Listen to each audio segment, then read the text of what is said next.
Okay, aloha kako. We'll just start with a quick pule before we hear from our panelists. Mahalo everyone for joining us. Pule kako. Kia kua na aumakua na kupuna. Mahalo for this day, for this gathering of people around the world, for the ways that you help us to grow through the breadfruit, through that process of ulu, and you bring us together into our families, into the ways that we are nourished and fed by the earth, and the ways that we can give back in appropriate ways that will continue this process for generations to come. Please bless our hearts, bless our minds and our spirits in this process of sharing time and space together. We're so thankful for our panelists and all the coordinators for this work. May you please take care of them and their families and continue to link us through this web of life and of growth and nourishment. We're so thankful and love you all always. Mahalo, mahalo, mahalo. Amama ua noa tele ai ka pule. Okay, mahalo everybody. Mahalo nui, Megan. And aloha and welcome to everyone to this fourth webinar of the series that's organized by the Breadfruit People. And we really have an extraordinary group of presenters today on value-added products. So we want to get right to it. And so our first presenter today is Auntie Shirley Kauhai Howe, who is sitting right here next to me. Auntie Shirley is born and raised here in Kona.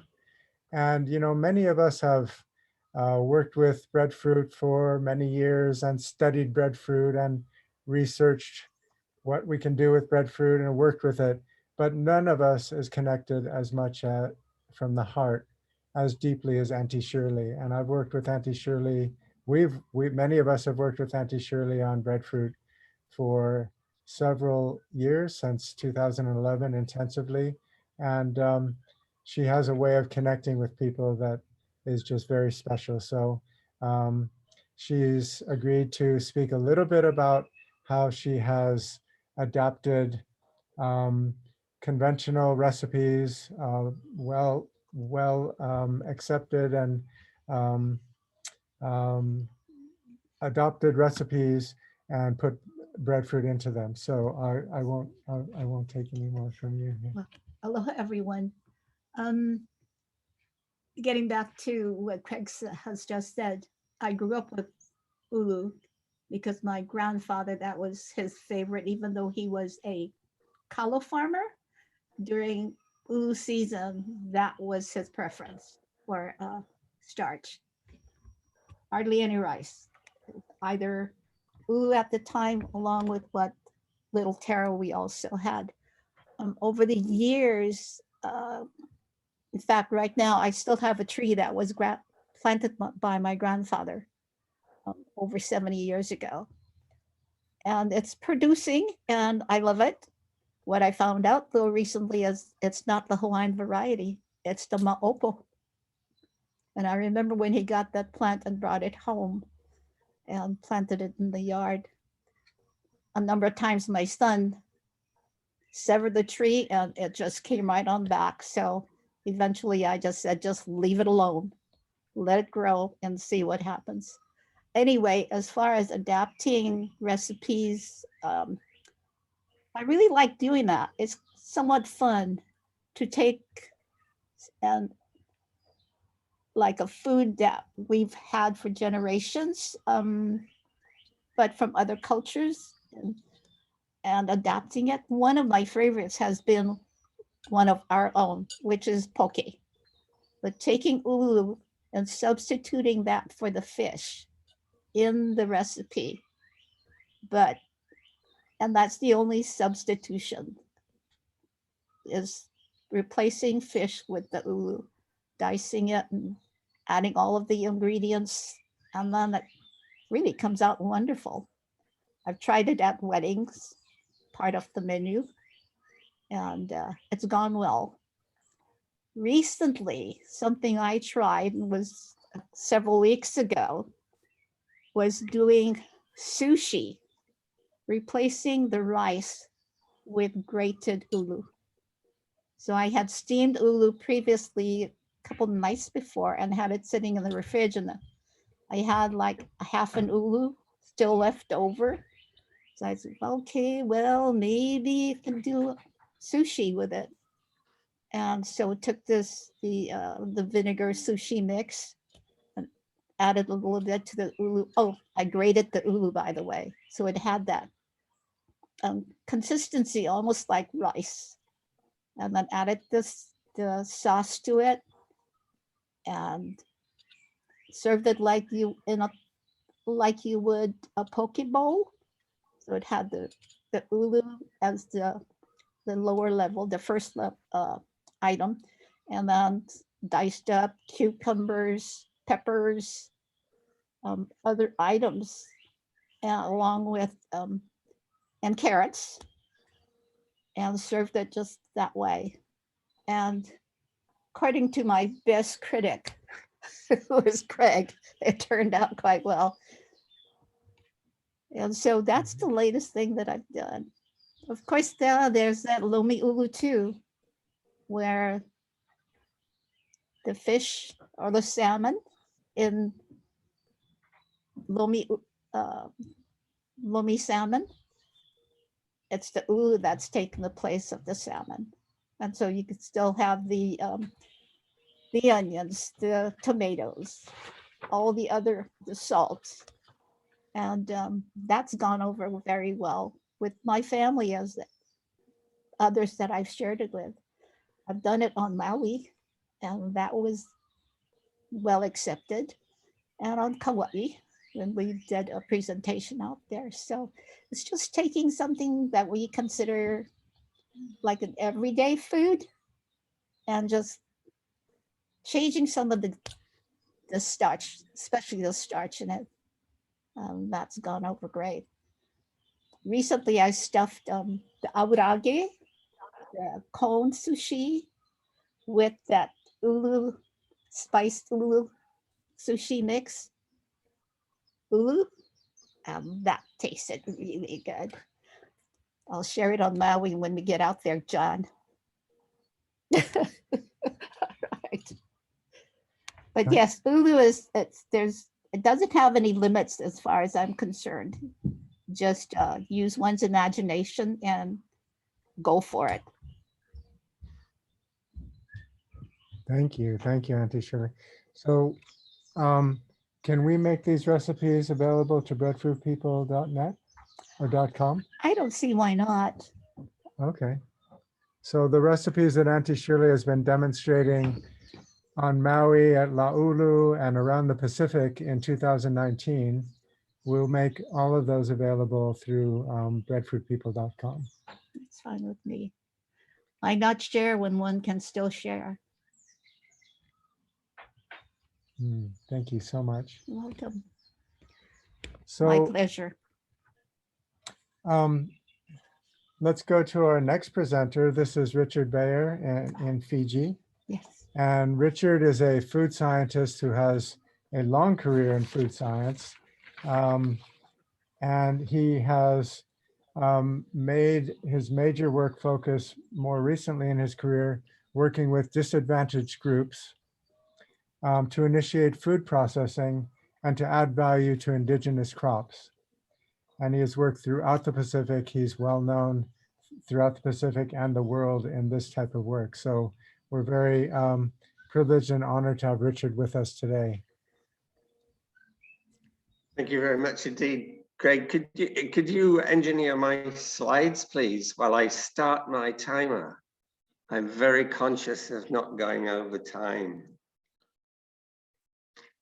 Just to explain while this is coming up, my connections with Breadfruit have been in and out sort of thing. Up until about 3 years ago, I was working extensively with Breadfruit, then had a period of without.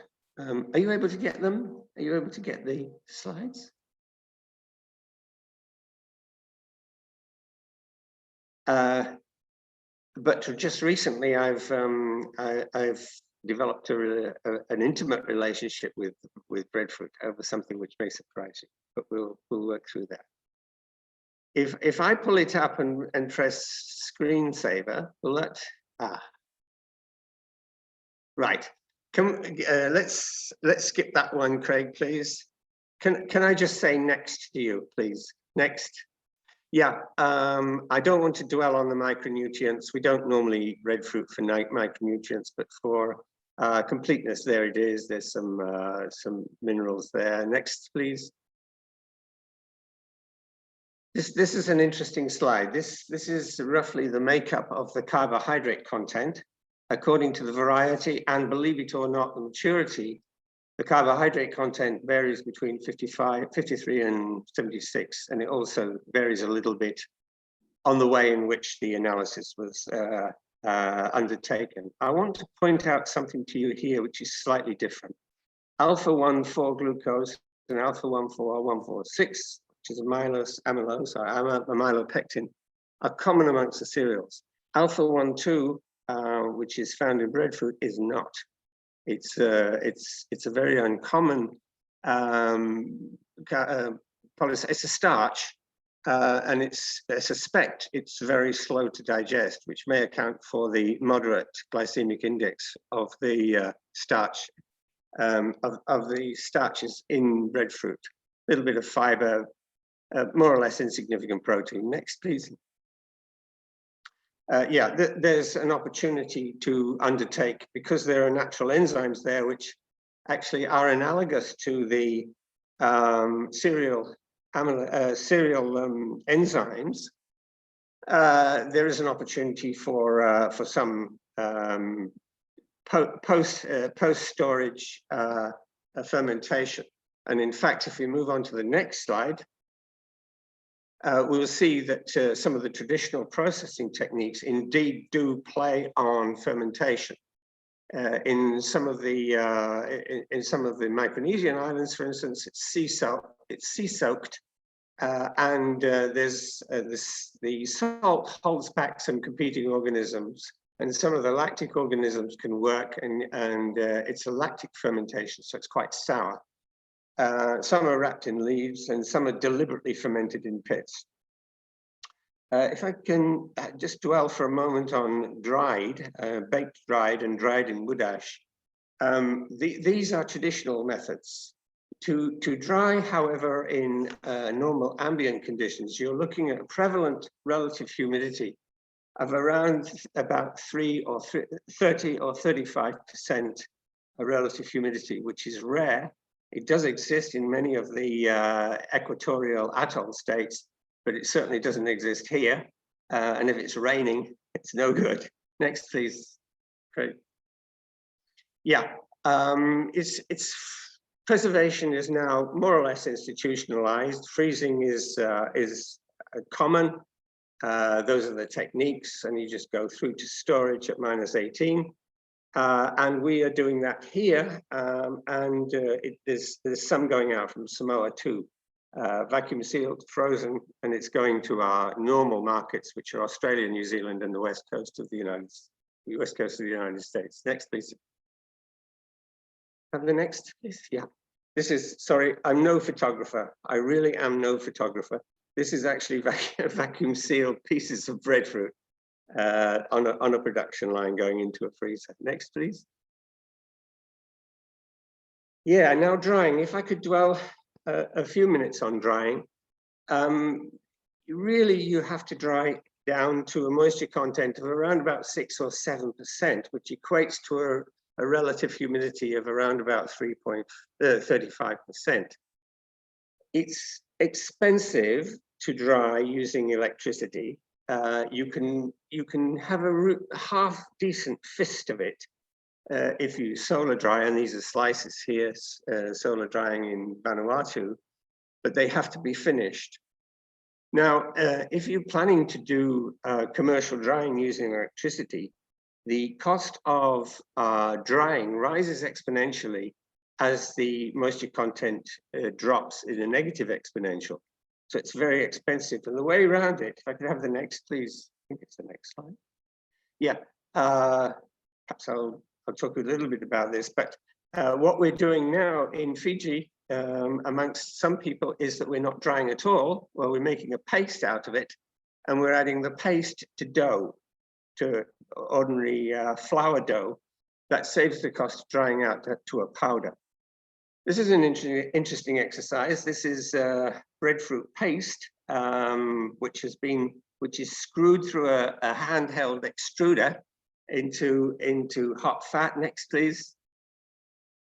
And it produces these puff snacks, which are quite interesting. And in the village, which was in Micronesia, where I made these, it didn't last 5 minutes. Next, please. Yeah, this is made here in Fiji. This is a 30% breadfruit flour, wheat flour. But in the end, when you think about it, next, please. Yeah, the thing about breadfruit flour is that it doesn't really compete with wheat flour. Wheat flour is functional. You know, it will form a dough and it will rise and all the rest of it. But the breadfruit doesn't. These are a few advantages, however. The breadfruit flour is instantly dispersible in cold water. It doesn't form lumps. Now that's very good as a potential for the food industry. Low concentrations are highly viscous. Can I have the next slide, please? There's an example. I think that's about 4 or 5%, and you can see it's sort of like a thick syrup, which again is useful for the food industry. The next one, please. Yeah, unless if you want to stick to breadfruit flour, then here's a range of things which could well do with a substitution, pardon me, using breadfruit, because it is a great thickener. So it's particularly good for custard powder, the instant soups, where you would normally use corn flour, and I've got a gravy thickener there. And the advantage, of course, there would be that it's gluten-free. And if I could have the next slide, please. At high concentrations, it will form a really nice gel. And here's some stuff that I made. Can you have the next slide, please? There you are. There's an example. It's a it's a pudding. It didn't taste very nice, I must say, because I only used breadfruit flour and a little bit of flavoring. But it's to show you the enormous potential that it has as a thickener and as a gelling agent. And once again, I make the marketing point. Can I have the next slide, please? Yeah, the researchable enzymes, researchables really are the trigger for the starch splitting enzymes. As you know, that it will suddenly go very soft and start to ferment. That is a very interesting biochemical effect. The effect of maturity on the glycemic index, as the sugar goes up and the starch comes down, the glycemic index will drop. And the capitalizing on the lactic fermentation, remember that we like lactic acid as we get older. We like olives, we like anchovies, we like the sour cheeses. And so I believe that there's potential there for a lactic fermented product that's acceptable to the market. We've got 37 seconds left. Refinement of the gluten-free analogs, I've already talked about those, and the acceptability of such products. Could I have the next slide, please, which I think is the end? Just before I disappear, in the remaining 19 seconds, I have to tell you that there are two things that I have to address, and that one is cost. If you're drying down to flour, it's going to cost you a lot of money, and each organization has to be aware of that. Finally, I'm contracted, so I can't go into too many details. I can tell you a little bit about it. There's my alarm. So we are making cheese puffs, bongos, twisties. We're doing this with the largest snack food producer in the Pacific, and that is fully commercial, and we're making them out of breadfruit. In the meantime, can I thank you for inviting me? Can I thank you for staying awake? Thank you so Thank much. you. That was really, really wonderful. I feel bad about that 10-minute time limit. You can take as much time as you need, Richard. It's really wonderful stuff. And I'm a little bit remiss. I forgot to mention. So to all attendees, we have a Q&A section at the bottom of your screen. It says Q&A with two little bubbles above it. And as we go along, feel free to put your questions as they pop into your head into the Q&A box. Our presenters can see those. I believe everyone can see the Q&A box, the questions. And so add your questions there. And when all the presenters have completed their presentations, we will go through the questions that are in the Q&A box. The chat box is for saying hello, adding comments, and that kind of thing. So I don't see anything in the Q&A box, so maybe that's because I didn't mention it before. Okay, let's go to our next presenter. And again, this is extraordinary for me because this webinar series has brought together people and presenters from all over the Pacific and all over the world. So it's a great pleasure to be able to introduce Minoru Nishi, who is well known throughout the Pacific as a very innovative business person, and he works with communities throughout Tonga, and he's also part of the PFON, the organization that has organized these webinars. So through Breadfruit partnerships, he's developed value-added products and established connections with over 100 communities throughout Tonga to supply breadfruit. So without further ado, let's welcome Minoru. Thank you very much, Craig, and everybody. Good afternoon to you all. I'll share my screen. I'll try and go through this as quickly as possible. Can you all see that? You can? Okay. So basically, I think it's important to give a bit of a background of how all this started for us here in Tonga. The project here, working on the breadfruit, was initially initiated by a group of scientists and professors at Tokyo University of Agriculture in Japan, in a meeting that we had on one of my business trips to Japan. They invited me out for lunch and asked me whether I could host them in Tonga on a visit. I didn't know what the visit was going to be about, but then they came the following year, and I could see the potential here with the team from Japan, with all the knowledge and experience they have. So we engaged, and at the time I was on the board of Māori Tonga Trust, which is an NGO working with 122 communities and counting here in Tonga. And so the partnership started, and it really started with the university itself funding the first 3 years. And we came up with a name, with the title of the project for this second phase, to improve the livelihoods of and health conditions of our people here in Tonga through the effective use and of breadfruit with new processed products. So the duration of this current project is a 5-year project between March 2017 and it ends next year. But the initial project started phase 1 with the university itself doing a 3-year project. And we're very fortunate, and I've got to acknowledge the team from Japan for the support they've given to the Tongan people. And now with this project here, our partnership continues, but with the support of JICA, being funded by JICA as a grassroots partnership program. And I think this is probably the first one that they've done in collaboration for private sector entity in agriculture. So we're very, very, very lucky and fortunate for that support. Some of the field activities that we work on, initially, we work on the propagation and distribution of breadfruit seedlings to the community. And Māori Tonga Trust plays a big part in this. So we set up nurseries around all the island groups in Tonga and encourage them to plant and get suckers from growing trees, existing trees, and have them planted out. So this is an ongoing process. As you know, breadfruit is, a lot of it in the Pacific gets wasted because when in season, they're in abundance. And we've done a study here with Māori in one of the communities and found out that about 70% of the fruits on the trees just rot on the ground. And so there's a big opportunity here, not only for food security, but improving livelihoods, as was mentioned before.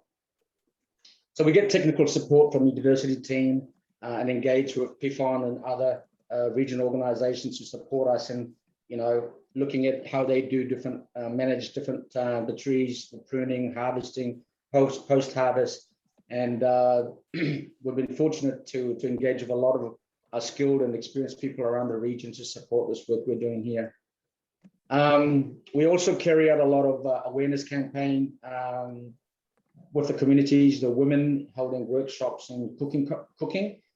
So we've developed a recipe book with the Japanese team, along with Mori and the community, women in the communities, looking at how we can actually, utilize breadfruit a lot better and looking at new recipes from overseas. And one of the ones I've been looking at, one of my dream was to have a local dish called mei whaikakai, which is a local dessert, which is quite difficult and time consuming to make. But I'll talk a little bit more about that later on when we get to the final product that we've managed to produce. Scientific research, like Richard has mentioned before, has been done over the years with the Japanese team. So we've sent a lot of samples to Japan for testing of the nutritional value of our breadfruit, specifically here in Tonga. And that has come back to us. And so we've got that on our packaging and our latest products. And the final thing here in the activities that we're looking at is the marketing. So it's basically going from production to market. And it's taken us 7.5 years to get to where we are now. But I think we might need a little bit more time to work on this. But one of our biggest focus is looking at the domestic market. So three things we're looking at, 3 areas is the frozen. I think that's probably the biggest opportunity for us because it's less cost, as Richard has alluded to before. The flour and then paste. We'll put suspended this work on the paste because of COVID. So we might revisit that later on. But the two first ones, frozen and flour, are the main focus. With the frozen, it's an easy one to do, like I mentioned, and it's also for biosecurity reasons. We can get to Australia and New Zealand, our two most closest borders. It's easier for us, for biosecurity reasons, to get the frozen products rather than sending fresh. Previously, we've air freighted breadfruit through the hot treatment facility here in Tonga at the airport. But there's been recent interceptions with fruit fly with that process, and it's a high risk, method of transport into the market. So one of the good things of doing frozen is eliminating those risks. So we have a blast freezer in place through our project, which helps to preserve the quality of the product before loading it into the containers for export. And we've just recently sent out a shipment to Australia through collaboration with another exporter of frozen breadfruit. And with that, we've actually dipped the breadfruit in turmeric, which gives it a really attractive looking product inside the bags. And it's also a healthy option as well. So that container arrived last week and we yet to see the results of that sale into the market, but looking forward to that. Our biggest market that we're targeting is, of course, New Zealand and Australia. Most of our diaspora, our people, Pacific Island people, live there. And I know there's a shortage of breadfruit products in both those countries. So there's opportunities there for frozen. In terms of our flour, we're looking locally at first to try and test the product. We're trying to, in terms of the flour especially, to see how that is with the domestic market and build the market domestically. And then if there's any oversupply, then down the line, we will look at niche markets into New Zealand and Australia. We're really focused on the quality, so that's why it's taken us so long to get to where we are. And like I said before, it's work in progress, and we're not there yet. One of the key points that we've identified with the scientists is the fact that we have to prevent the oxidization of the sap by steaming and blanching, so to get a good quality product. Having said that, we are in New Zealand and Auckland next Sunday for 3 days. They've got a fine food festival, and we've registered for that. So we're having some of our dishes that we've developed for the breadfruit flour and also another product, moringa powder. We're going to display that in Auckland next week. We initially thought that we would have enough supply, but we're very limited here by the equipment, the capacity of the equipment that we have. Again, it's only for research. So in order to capture more of the breadfruit from the trees here in Tonga, we really need to look at scaling up the equipment, and that requires quite a lot of money. Some of the other challenges that we face, like Richard said, it's high cost. We realize that the cost of doing the breadfruit flour is very expensive. But I strongly believe that we can reduce the cost here in the future by looking at the technologies that are out there and looking at how we can get the best technology of the least cost that will actually provide us a good product. Shelf life, reason why we're looking at the flour, because it's easy to store and easy to utilize in cooking. So some advantages and of course disadvantages, but we just got to work through those in time and hopefully we can achieve what we want to achieve at the end of it. The other thing is production. The trees that have been planted out, we haven't seen the majority of those trees being harvested. So probably in the next 2 to 3 years, we'll see some of these trees come online, and hopefully by then we would have got some funding to put all this equipment in place to be able to produce more of the flour and frozen for whatever marketplaces that we can actually get into. We think in terms of the market, we need to differentiate our breadfruit, mei or ulu in Hawaii, from the wheat flour. And we have a huge advantage here, I think, because of the gluten-free as it is and its nutritional value of it. I understand that the United States, for example, in terms of an export market, is 1.3 billion in terms of the gluten-free market opportunities there. We need to sell at a premium price. And I think this should be a Pacific-wide approach if we're going to commercialize this product into mainstream market. One of the things that I've always advocated in the past in the Pacific is we undersell ourselves. There's a lot of value here in the Pacific, in our way of life, the nature in which we live in. So, you know, we should be looking at this tree, which is most of it here in the Pacific, if not all of it is organically grown. People should pay a price for that. And it takes a lot for us to develop some of these products. So we should all think the same way. We're also target health conscious consumers with allergens, as I've said before, and having good recipes. So like I said before, we've had a lot of recipes and put some of these into booklets, but we didn't think some of it was relevant. We went onto the internet a lot and Googled them, but I think some of these recipes haven't been tested before. But I'm really glad it's only been in the last 3 weeks we're able to make this local and traditional recipe that we've had for what we call the whaikakai mei. Really, really good, but we've added a few other ingredients to it. So I'll talk about it again later on.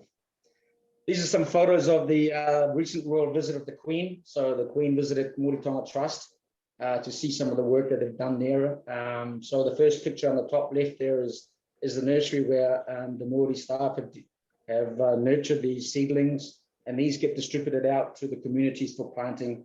And they also have nurseries out in the communities set up by Māori and through the government as well, government MAF, to distribute some of these trees for them to plant out.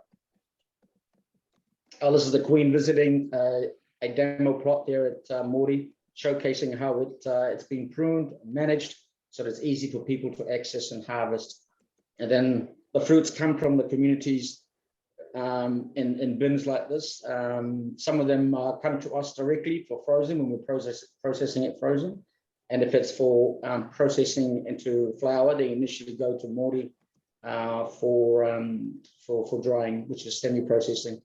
And you've got here, Saidi Bartolo is the CEO of Māori Tonga Trust in black, explaining the processes to the Queen inside the Factory Zero, we call it, which is basically a training facility whereby they invite communities to come along and get trained up and watch what they're doing.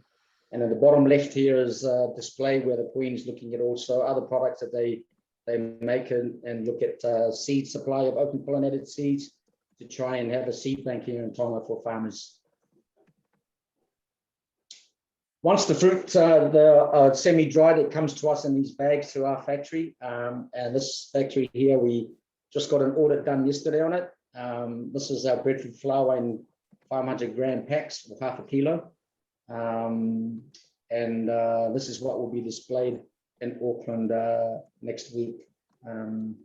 We have about I think we only have about 500 to 600 packs of these, and Morty's capacity at with their drying, they can only do about 21 kilos a day of dried breadfruit chips. So, and that's a 3-shift. So 24 hours, they can only do 21 kilos, which will probably equate to about two weeks production of them to 1 day of production us in terms of milling. Even our milling and our processes here, you know, we can't do that commercially if we're going to scale up production in the future. So, but yeah, this is some of the recipes we've developed. So we've given out flour through our partnership with different people, and Morty's identified some, and we've made some of these recipes ourselves. But we've been able to make on the top left-hand corner here is roti, and that's 100% breadfruit flour. It tastes quite good, and it's easier to move. It's quite soft. So we gave that to an Indian family that, of course, they like eating roti and curry, and they're used to it. So they made roti with the breadfruit flour. On the right-hand corner is 50% pikelets, breadfruit, and then wheat flour. The same at the bottom there, it's chocolate chippies, one of my favorites. My wife was able to make that at home, really, really nice. And on the left there, this is a Filipino group of people here that made some of our traditional, you know, tokutu is what we call it. And Soane from the team from Morty gave them some flour to make some of that and baked it. And yeah, it tastes quite nice. But the middle one here is my favorite. So this is the whaikakai mei, but we've actually put in there 50% cassava flour. So we've, in my view, we're able to elevate the value of cassava flour instead of selling it cheaply as a commodity with frozen. But it tastes really nice. And we've taken about a couple of weeks to fine tune the recipe for this. And this is something that will appeal, I think, to our Tongan diaspora overseas, both overseas and locally. Even right now, there's a lot of demand from people who've known what we've done with this, with the whaikakai, with the flour to make the whaikakai mei. They're asking for the recipe. So, and when would the flour be available for them to make this particular dish?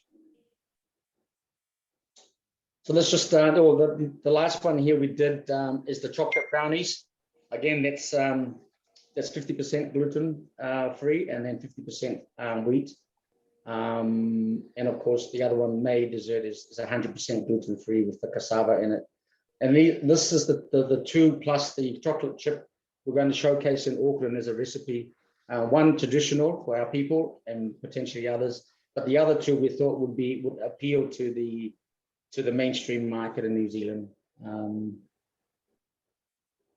This is our Minister of Trade and CEO and their deputy trying the whaikakai mei, I think this was last week. So we're sort of pitching to them to give us some funding to scale up our production and manufacturing or processing facilities so that we can actually capture some of the breadfruit. There's a lot of breadfruit in season right now, but we won't be able to process all of it because of the limitations that we have with the equipment that we have in place. So that's basically it. Malo Apito, and thank you for the opportunity, Breadfruit People, and Kyle and the team, Craig and Auntie Shirley, Megan. Look forward to the continuing future dialogue with you all. Malo.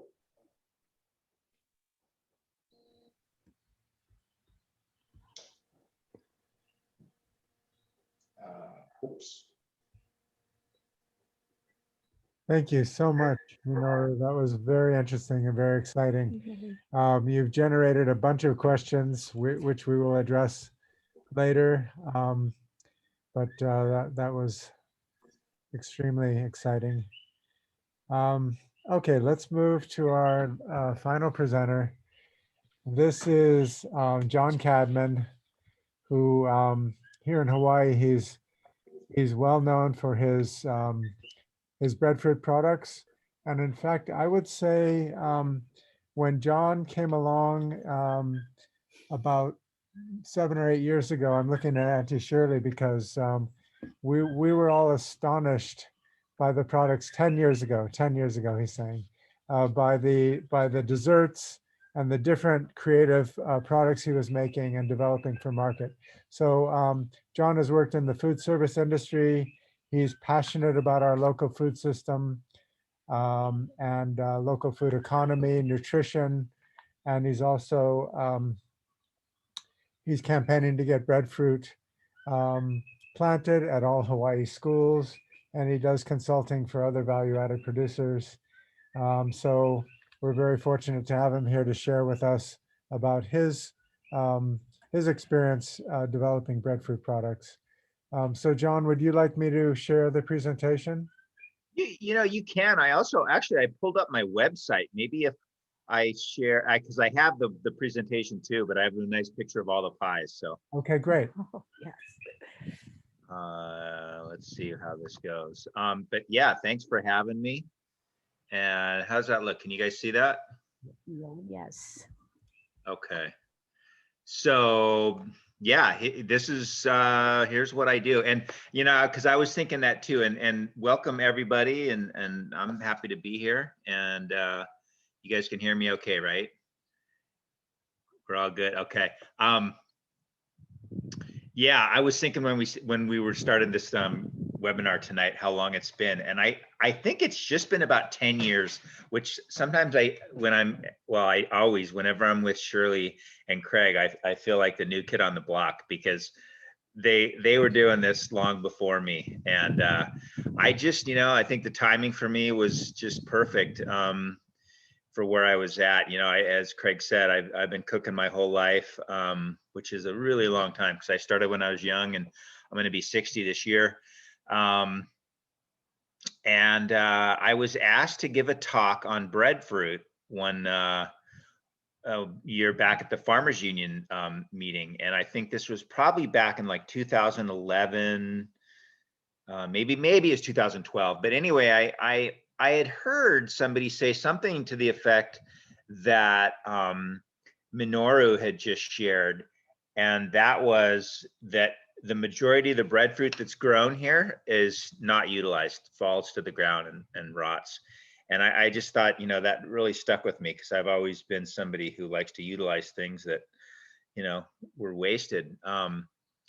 And so combine that with the talk I was asked to give the talk on breadfruit, and you know, something just clicked for me, because it made me realize, you know, I understood how broken our food system was. I understood how insecure our food system is, especially, I'm sure throughout the Pacific, it's all very similar in that, you know, anytime you rely on boats to bring your food in, you put yourself at a major disadvantage, economically, you know, socioeconomically, just logistically, for, you know, being able to feed yourself. And it's sad, because we obviously know the Pacific Islanders fed themselves without having to get food shipped to their islands for, you know, over thousands of years. And so it just seemed wrong, you know, the more you learn about how broken our food system is.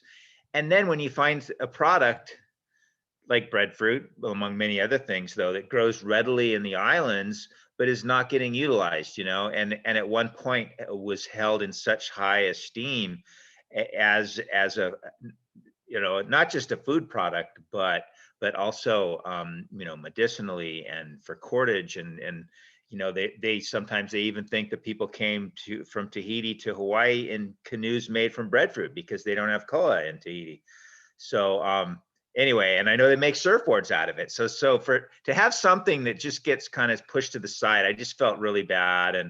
And I guess all those years of cooking and working with things, you know, my background is in everything from, you know, hotels, fine dining, to school lunches. So I had a lot of background with it, and I just, you know, I became real creative, and Pono Pies was the result of about 2 years of playing around and making some raw desserts. I actually wasn't looking to make a pie, a healthy Uulu pie. That was not what I got into.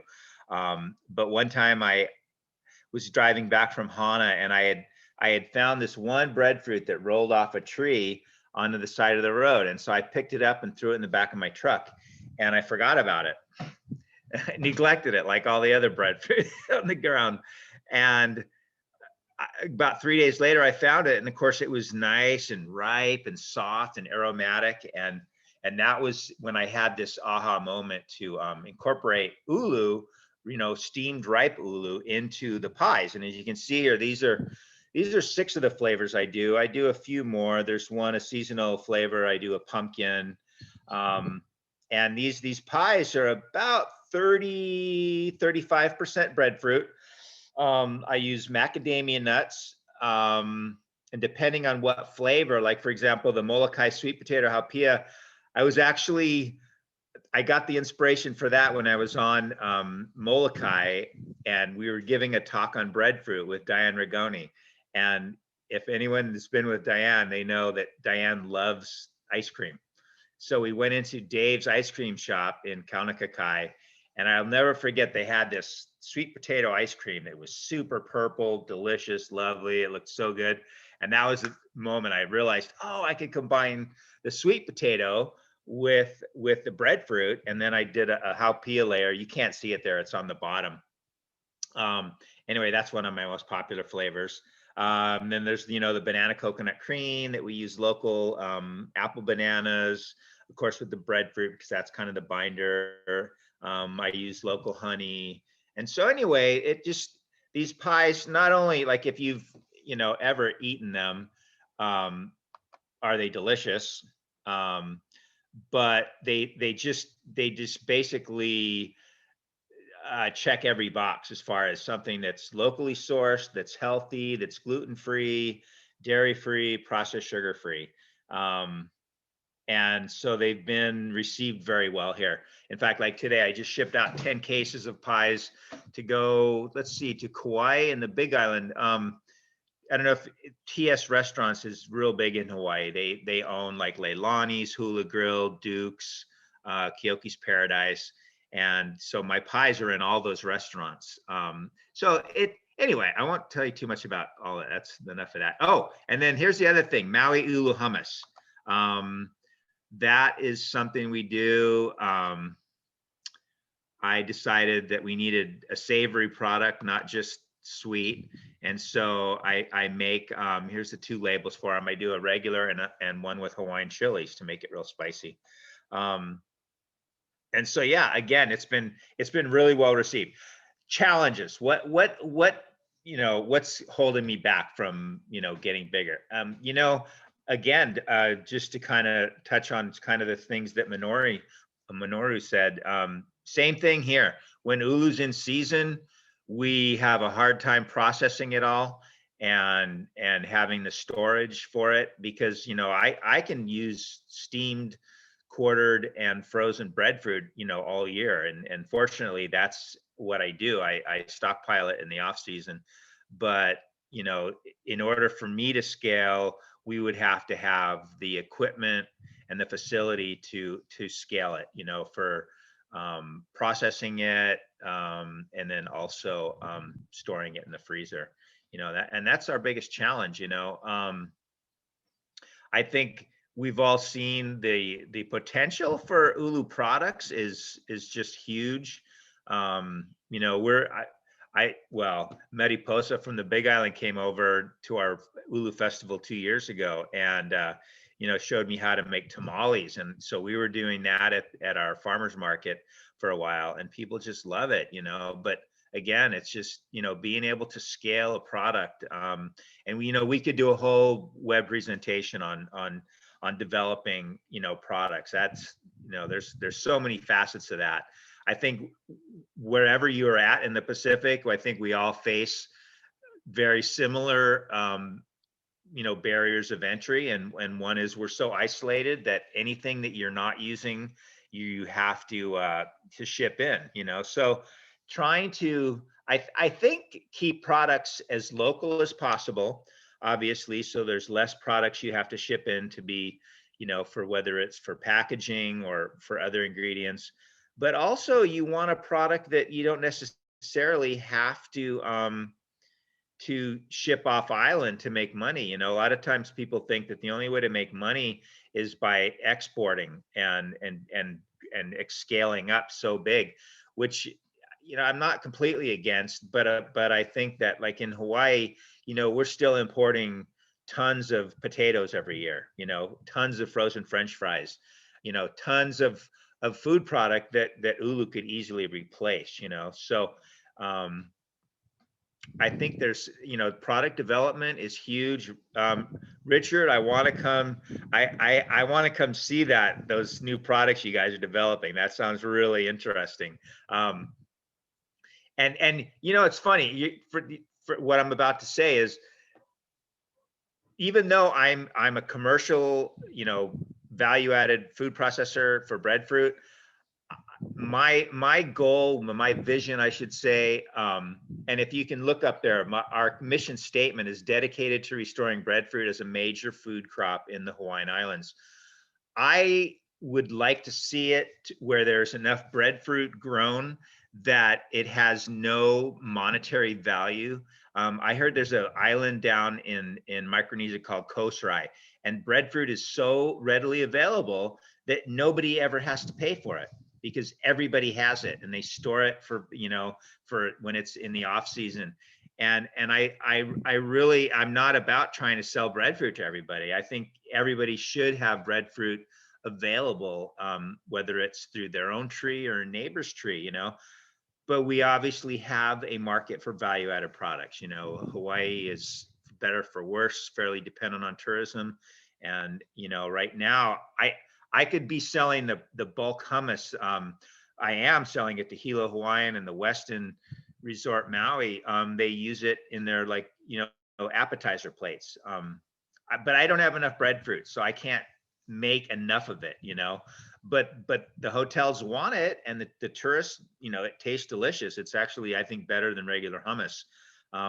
So I know there'll always be a place for value-added products, but again, I'd really, you know, my desire is to see enough people with breadfruit trees growing where people wouldn't have to come asking, you know, oh, do you sell processed breadfruit? You know, I think everybody, you know, hopefully will have access to it. So, you know, we need to plant more trees.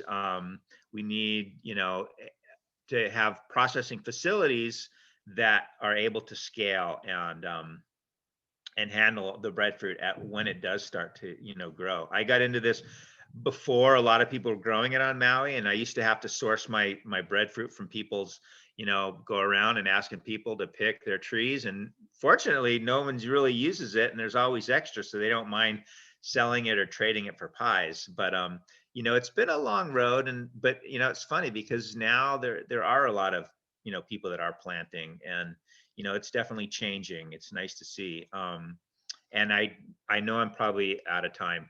I do want to invite everybody who's on listening to the webinar. I already invited the participants, but we are having our 4th annual Breadfruit Festival this summer. I see Colin is in the chat room. It's going to be September 4th and 5th. We're going to do it 2 days. So plan your vacation to come to Maui in September and spend that first weekend with us. So, but yeah, that's, you know, it's been a great ride. Good, you know, and I'm fortunate. I'm happy to be able to say that I'm actually profitable, and I haven't got too big. I haven't had to sell out to investors or, you know, borrow a bunch of money. I've been able to actually do this and make a profit by staying small, which is that's kind of a hard thing to do, I think, when you're starting out with value-added products. So, and that's the key. And I think every region, wherever it is, needs to help, you know, somehow have that ability to help value-added producers start and scale and get to a place where they can get to profitability without, you know, having to sell a kidney or whatever, you know. So anyway, thanks for letting me share. Thank you very much, John. I know there's lots and lots of questions out there. Okay, here we go. So let's take some of these questions. I see that Richard and Minoru have been very proactive and actually answered some questions in writing in the question and answer box. So maybe we can address some questions that are a little bit more general, because you have answered these very nicely. And I want to acknowledge everyone for sticking with us. I know this is a long webinar, but we want to really get as much value out of our presenters as we can, and especially acknowledge those people who are in the Caribbean and in faraway places where it's the middle of the night. So maybe to start off, we can answer Laura Roberts Nkrumah, who's in Trinidad. She has a question about using the core and peel in flour. So maybe we can take that as a general question about using the core and peel in various products. We can start with Richard, and then maybe Minoru and John want to pitch in on that.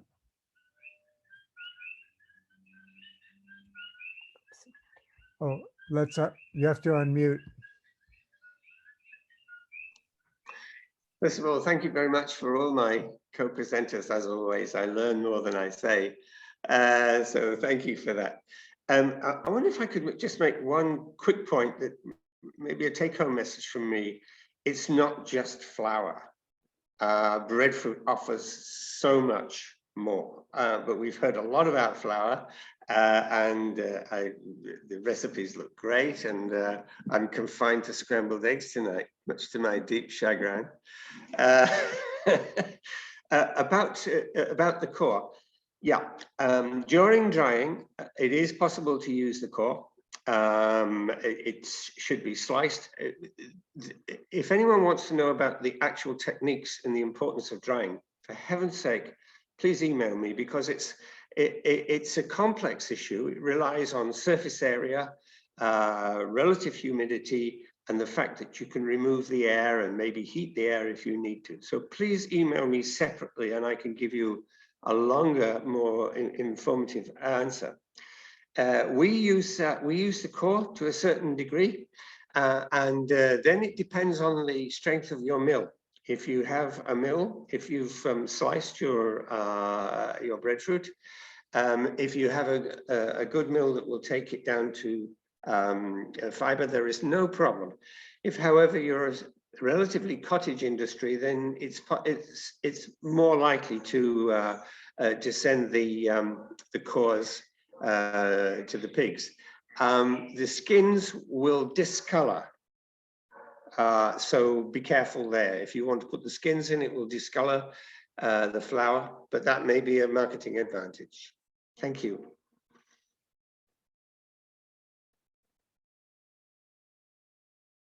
Sorry. Minoru, would you like to say anything? Yeah, for us here, we don't use the skin or the core for the breadfruit flour. No.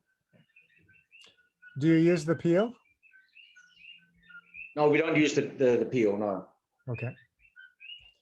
And John, I think maybe even more general, the use of the peel or core for products. What is your experience with that?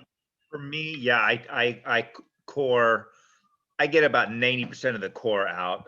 Some of it, comes in. It blends up okay, but generally, yeah. And I core it after I steam it, and then also I peel it too.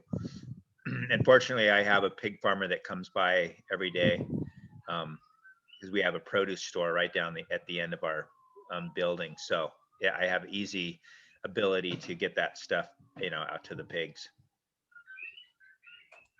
Okay, wonderful. Let's take a general question on varieties. We have a question from Andrew McGregor in Fiji about varieties and work being done on selecting breadfruit varieties. I know, John, you have your preferences in terms of varieties. You have access to many different varieties through your relationship with the Breadfruit Institute, and how varieties impact your production line and so forth. Maybe John, would you like to start? Yeah, well, there is a huge, variability with the varieties, and also even when you take the same variety and you let the fruit ripen at at different stages, it'll change. I do really like the Hawaiian variety, which is ultimately from Tahiti, that little bit denser flesh. and seedless, you know. I prefer that because it can be used both for savory dishes really well, but it also ripens up super nice, has nice aromatic. And it's funny, I found that I use less of it to thicken the same amount by using the more denser flesh ones. So you know, there is so much variety, and but I will say I do prefer the larger, as somebody mentioned, the larger sizes are good because I think it's way more efficiently to process, you know, when you do it. I think you end up with a greater percentage of used flesh when you have a larger fruit, because, you know, and you're peeling and you're coring. But fortunately, you know, all my pies, you know, if I use slightly ripe fruit, you know, get that little aromatic sweetness to it. I can use any variety really, but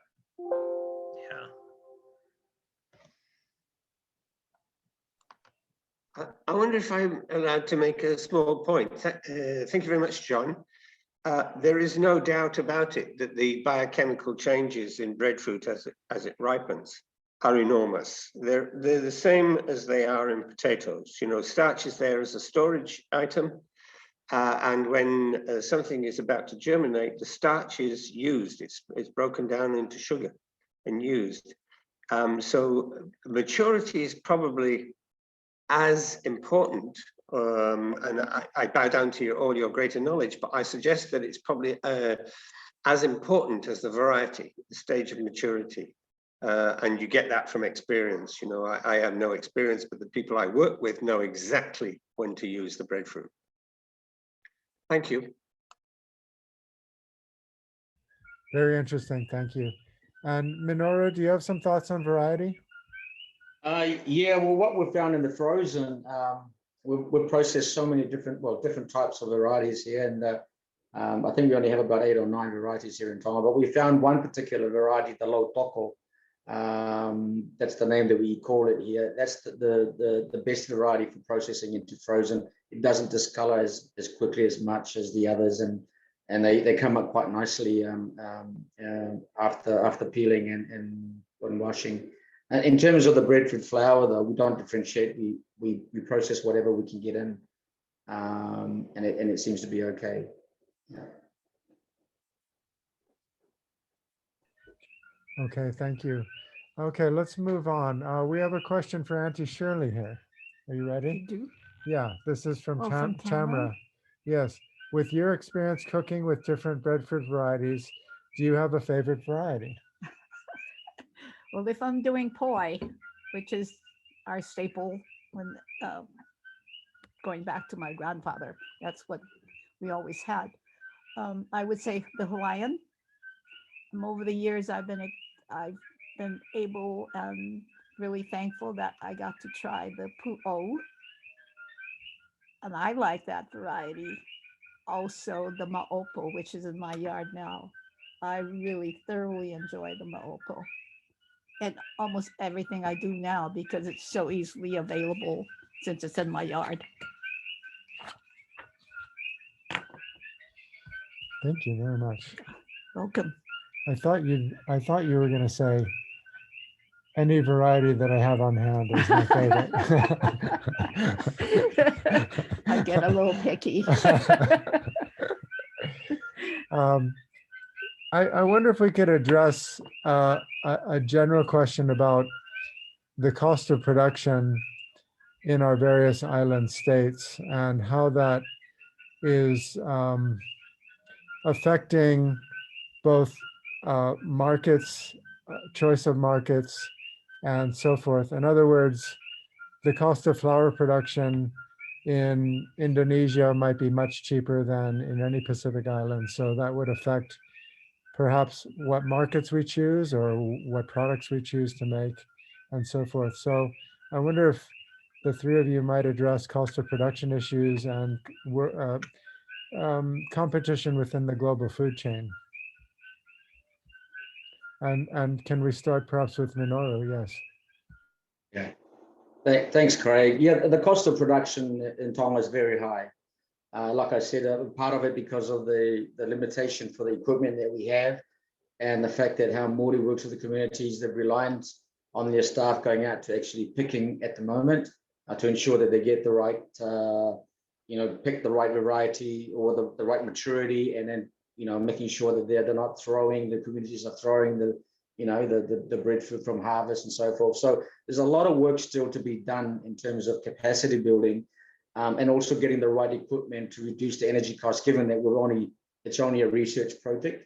But there is room there to reduce the cost. So the cost is quite high. I mean, I think at the moment it's closer to $40 a kilo paanga in Tongan currency for the flour side.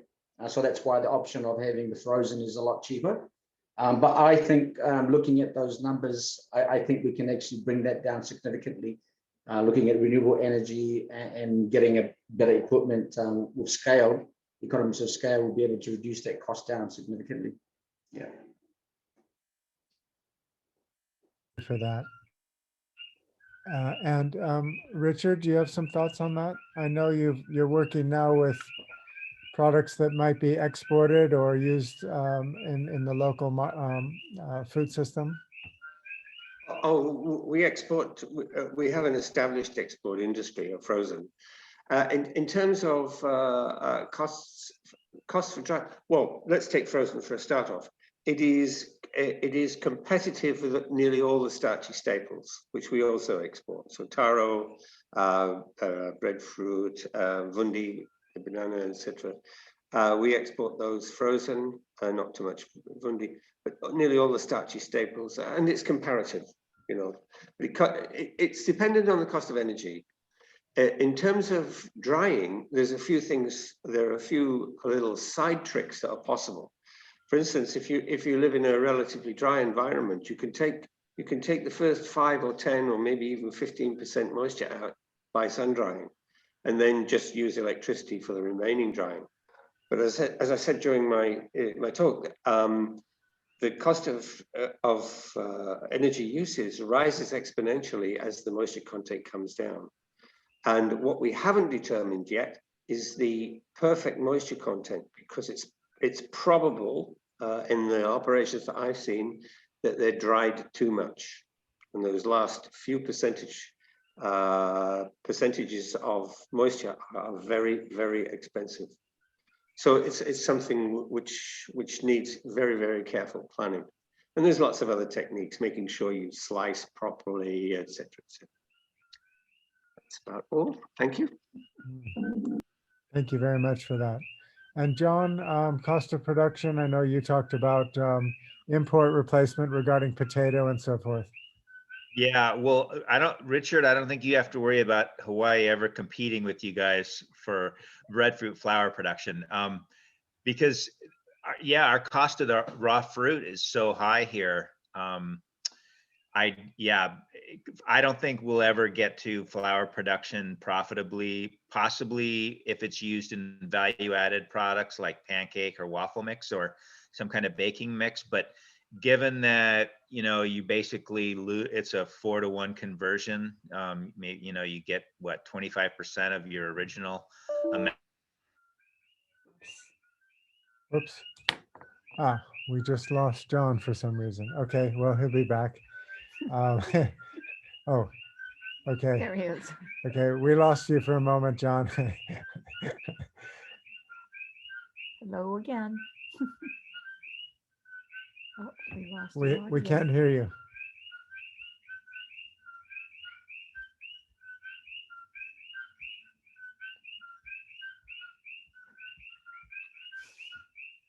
Okay, we can't hear you. So we'll go on to the next question, and we'll wait for you to solve that. I would like to again, because many of the questions presenters have answered in the Q&A box. We did have questions in previous webinars that were more general in nature. So I would like to go on to the question of food safety issues, and especially regarding export, and well, even for local markets, of course. Would somebody like to address that, food safety and the processing part of things?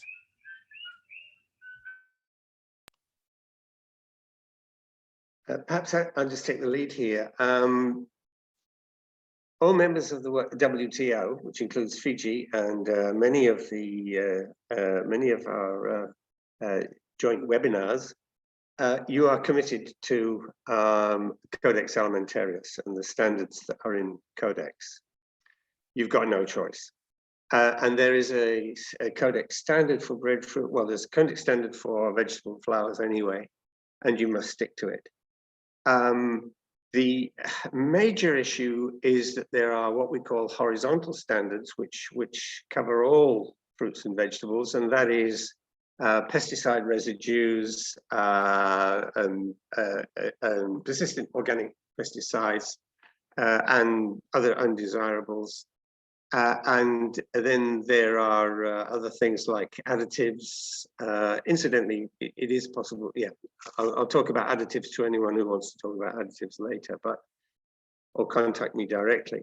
But the standard is there.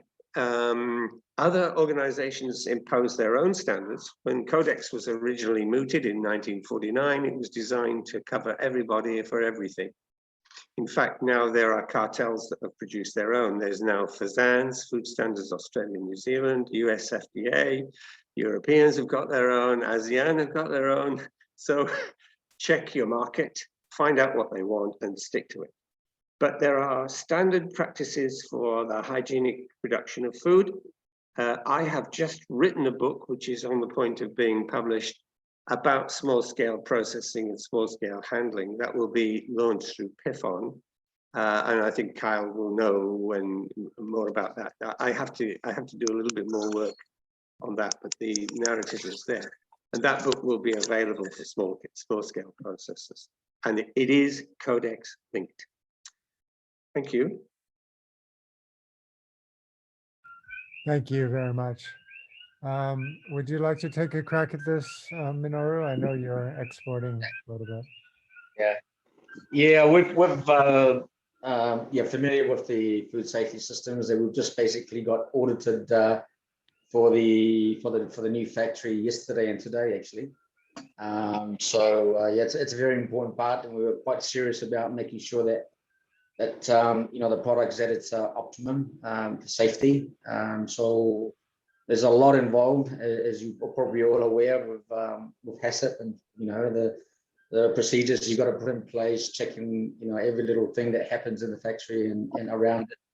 So it costs a lot of money, but it's necessary if you want to get into value adding. So yeah. Just one question for you, Minoru. So do you do all of your processing, and the farmers just supply the whole fruit? Correct. Yes. So at the point of receival is, but we also deliver good agricultural practice trainings to groups of farmers that engage with us commercially for exports. I see. So we actually have weekly meetings every Wednesday at 5 o'clock in the evening. We don't announce it; they just know, so they just turn up. Yeah, that's throughout the year. Yeah. Thank you. John, any thoughts on food safety and how that impacts your product line, your business? Well, let me ask you, can you hear me now? Yes. Oh, good. The computer I borrowed from my son died. That's why I fell off there. Yeah, well, that's the thing, we've got this Food Safety Modernization Act coming that was basically legislation that was drafted by all of the large food manufacturers in the country. And it's actually making it a lot harder. A lot of the new HACCP guidelines, I think everybody agrees they want their food safe, but really, if you look at a lot of this legislation that's coming down in the United States, it's basically designed to make it harder for startups to get in. So I'm not too excited about that. It is challenging. And that's the thing. And, the next scale for me would be to build a much larger facility. And, yeah, a lot of the guidelines that they're handing down now are making it challenging for sure. It's definite challenges and hurdles getting through all that. Yeah.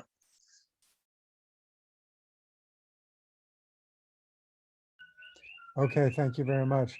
We're coming towards the end of our webinar. I just have one more line of questioning that came about from previous webinars. So there's really two connected questions here.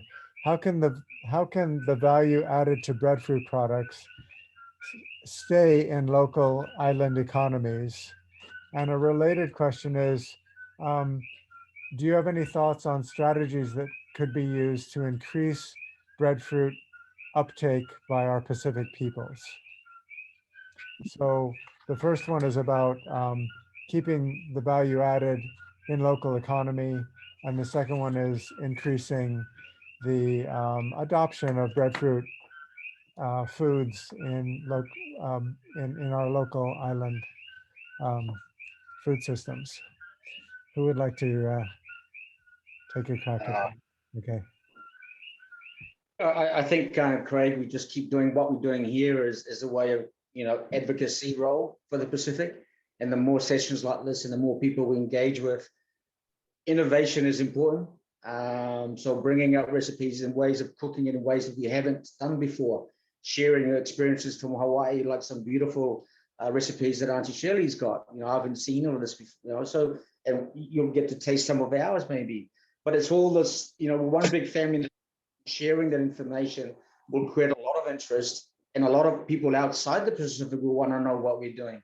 So I think if we just keep on doing what we're doing and looking at what's good for the Pacific, what's good for individual countries, over time, I think it'll, it will maintain and will keep that within the country. And I think the important thing is we look internally first. And I think this is what we're trying to do here in terms of a lot of projects we're doing, is looking at import substitution. And I think breadfruit's got a really good opportunity. Like I said before in my presentation, just in the last 2 to 3 weeks in which we started this new whaikakai May, there was a lot of chefs locally. They said, when is your breadfruit flour ready? We want to make this in part of our menu into the restaurants here. So that's a good start. So I've got a few of them, and I said, we're not ready yet. And but there's the interest. So, yeah.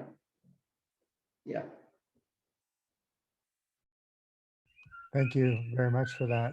Richard? Yeah. If you put a bag of breadfruit flour or cassava flour on the shelf, consumers don't really know what to do with it. And it's okay. And I laud John incredibly, and Minoru as well, for making this enormous range of products. But I believe that you should allow the consumer to use it.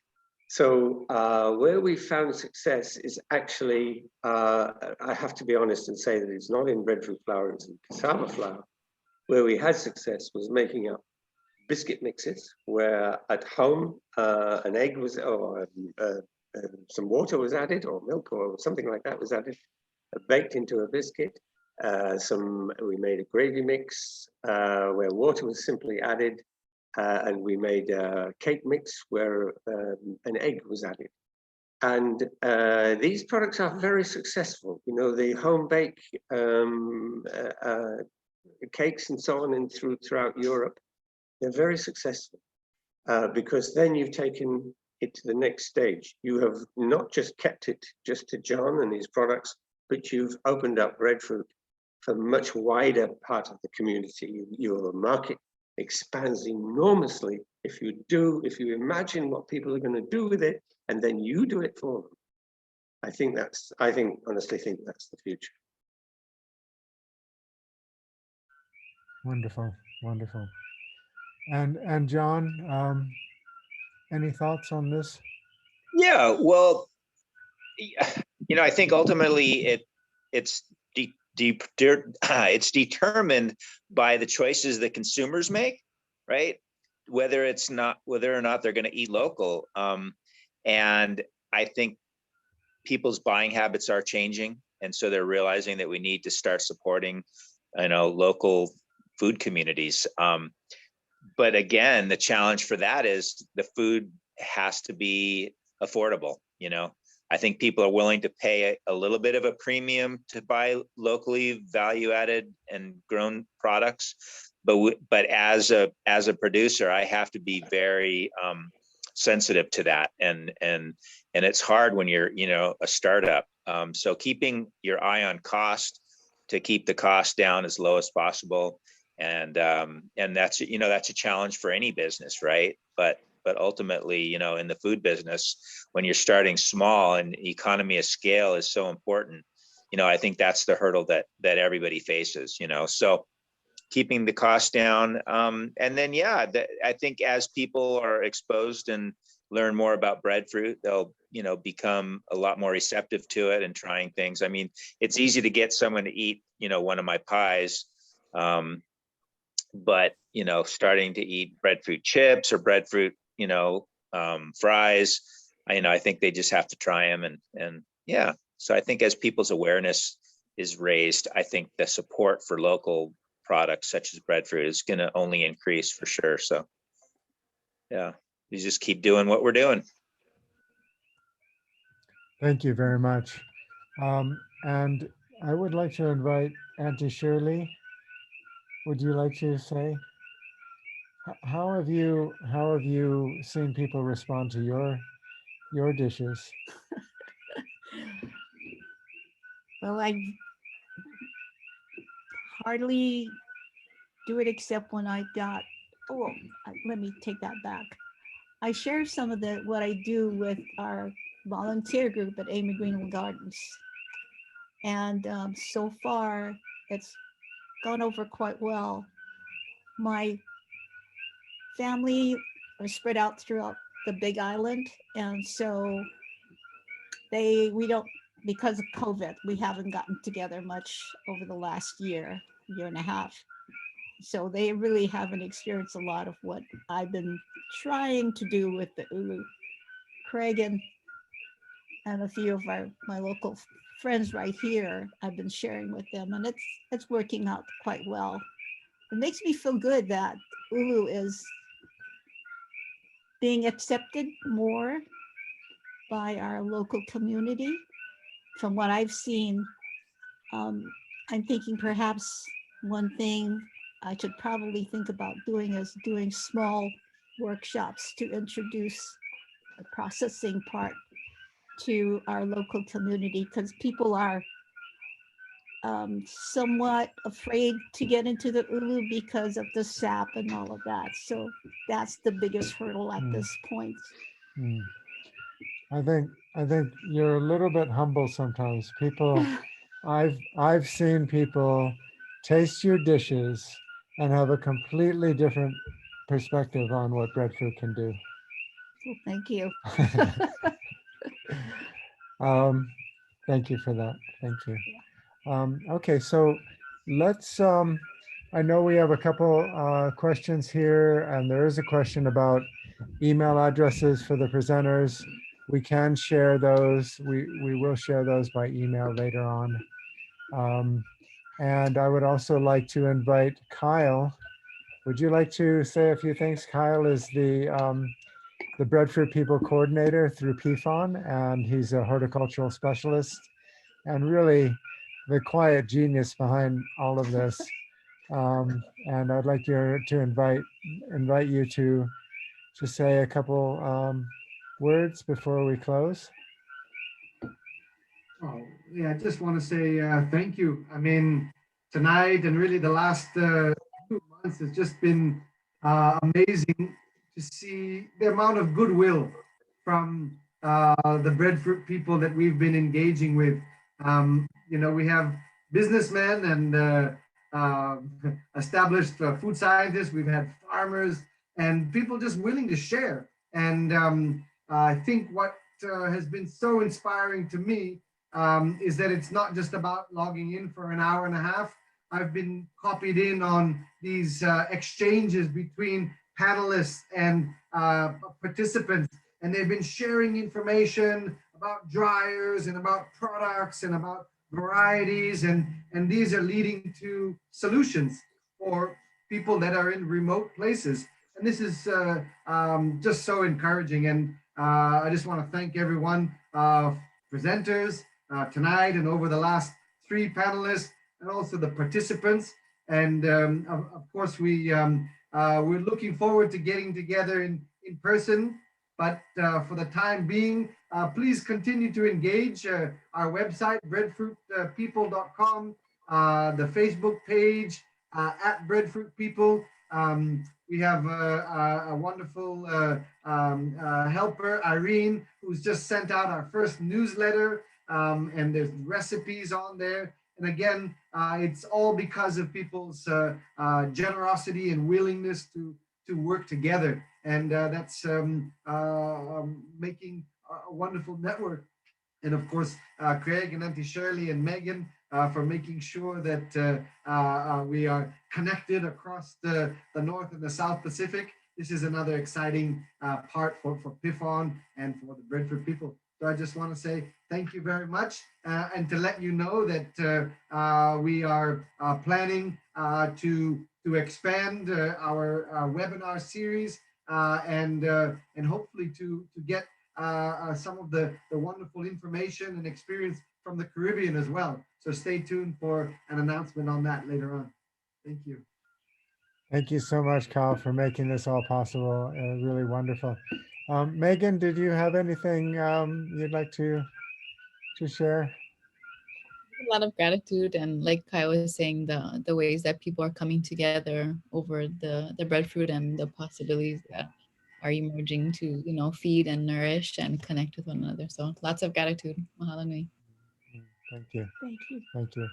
And thank you to all of our presenters, Richard, Minoru, John, and Auntie Shirley, for sharing so generously and giving this much of your time. We know you're all very much in demand and busy, and that you fit an hour and a half into your schedules to do this, plus preparing for this, is greatly appreciated by all. Thank you so much. And thank you. My pleasure. Thanks for having me. And nice Mahalo. to see everybody. Yeah. Thank you, Craig, and everyone. Thank you for the opportunity. It's been good. Thank you. Thank you so much. Thank you very much indeed, everyone. Thank you. Thank you. Well, with that, we will close, and